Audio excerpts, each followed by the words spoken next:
Steve Cooper, Rank Success, and this video today is called the postcode lottery of promotion.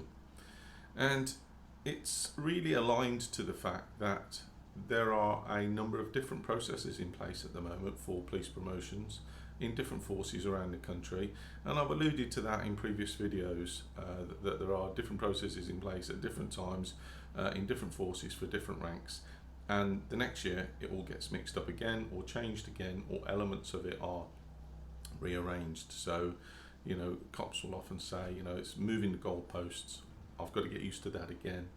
And so I thought it was worth just having a quick look at just how many different ways there are at the moment that cops are currently being promoted. And then we'll have a look in my second video at some of the attitudes around that that do people well and serve people well, or are barriers or blockers to that. So for this video I just wanted to have a quick look at some of the processes in place. So in some forces, as I've alluded to previously, they have written applications for promotion, and there are line manager recommendations for that. So it might just be a case of, I want to be promoted, and your line manager will write 500 words about you to recommend you and to say why you're relevant, and you can then go forward to an interview process. This may or may not be competency based. So there may or may not be some alignment and some guidance around that. Some officers have to write a letter to the Chief Constable explaining why now, why should you be promoted, why now, why are you ready for promotion now, write a letter to the Chief Constable. And again, that may or may not be competency related to the competency and values framework, or there are still forces using the policing professional framework at the moment. So it may or may not be competency based. Then you've got an expression of interest. A process opens up, expressions of interest are invited. Yeah, make no bones about it, that's also a focused written application. So don't think just because it's an expression of interest, it's just like, hi, I'd like to be promoted because. And so that's just a couple of issues around written applications as a gateway to any other part of a process. Now, before you even get to a written application, you may face an aptitude test, so a situational judgment test or an inductive reasoning test. There are a number of others, and you may meet them as an initial sifting part of a process, or you might meet them subsequently afterwards at an assessment centre. So we're just looking at some of the initial ways in which people can be screened, sifted, selected, or express an interest in promotion processes. I'm also seeing lately strengths-based processes coming in, so strengths-based interviews, I'll talk about those quickly, and strengths-based applications. And I've written a blog about that, so have a look on my site or on Police Hour, where I also blog, and you'll find a blog on strengths-based assessment if that's the process you face. You've got behaviour framework, so the competency and values framework, being assessed generally at sergeant through to chief inspector at level 2, or is it level 1? Because there's one force that I've come across recently where they're assessing sergeants at level 1, practitioner level of the CVF, as part of the sifting process to go further forward into the process, and the rest of the activities. So that's something I'm learning as I go through. Now, I've been busy, as you can gather, the last couple of weeks, because people get frustrated about this.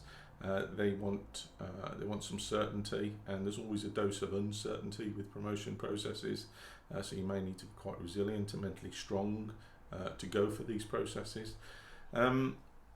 Your performance, your PDR, might be part of your gateway, if you like. So assessing your PDR, it may be part of the process on its own, or riding shotgun with another part of a process. So again, your goals, objectives, having some evidence of your CPD, your focus, your attention to CPD, what you're doing, how you're improving. And again, that could be CVF linked around the competencies and the values, or it might be work-based assessment type activity, or your performance rating at any one time. And so we're just starting to see some of the different ways in which, if you start to go for promotion, you might well be initially considered or sifted. So you've then also got presentations, so you may need to do a presentation at some part, either before or after an interview, again around force challenges, a particular task or scenario you've been given. Again, it may be mixed or matched with aptitude tests, and these different processes are in different forces at different times right now as well. So if you might be good at one process in one force, you may not be so good at some of the elements in other forces. And then you've got obviously interviews, and not every force has interviews. Again, forces have listened both in relation to applications, written applications and interviews, to the objections, the opinions, the cacophony of views about which process is right to select people for promotion, which isn't, and you will always have an army for and against whichever process is in place. So I kind of always bear that in mind.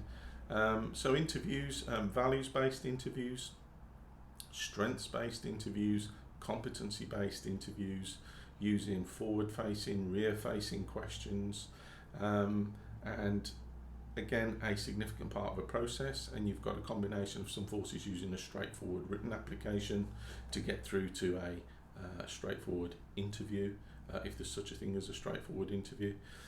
You've also got the chief's discretion, and now apparently and historically chiefs have always had the discretion to promote people in the field like they do in the military. I have heard of that, and I have known people who have been promoted by a chief constable in the field, but more historically than recently. So if any of you know, get in touch with someone who's been anointed or promoted in the field. Apparently chief constables still have that discretion, and I'll soon be educated if they haven't. But not so much a formal process there as a judgment. And then you've got assessment centres. So whether you walk into a Dragon's Den type scenario of 6 different rooms with 6 different scenarios awaiting you, or 6 different interview questions, one of each of the CVF, because forces are bending over backwards to try and be as fair as possible, because one of the biggest criteria, if you like, is that promotion isn't fair.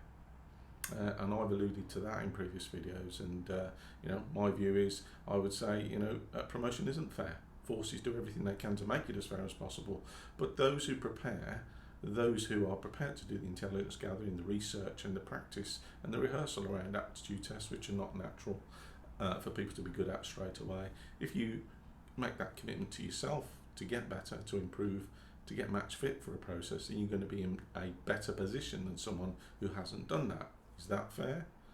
I don't know, but that's part of life, and that's part of the promotion process. So as part of an assessment centre, you may have this Dragon's Den style process. You may have briefings where you have to walk in, here's a scenario, give us a briefing on it. Role play scenario, come in, deal with the situation you find as a sergeant, inspector, or operational scenarios, where you deal with it, you give your view, what actions you would take, and then you hang fire for what isn't an interview. So they say it's not an interview, but actually hold fire after you've kind of delivered your actions. Be prepared to answer questions. These questions will be CVF based. So for people who don't like any of these elements, and there are plenty who don't, written applications, framework, behavioural selection, your PDR and performance, presentations on their own, interviews, assessment centres, aptitude tests, it doesn't really matter if you don't like them. You're going to face, or you're going to encounter, some combination of those somewhere. And forces have listened. So forces do listen. And they've done away with written applications because, the Chief Constable's heard enough. We don't like written applications. We don't think they're right, we don't think they're fair, and we don't think they're a relevant way of selecting promotion candidates today. We're not really good at them. You don't need to be good at them in this day and age, so we don't like them. Interviews the same. We don't like interviews, they're stressful. Nobody likes interviews. We're not sure they're a relevant way of selecting promotion candidates today.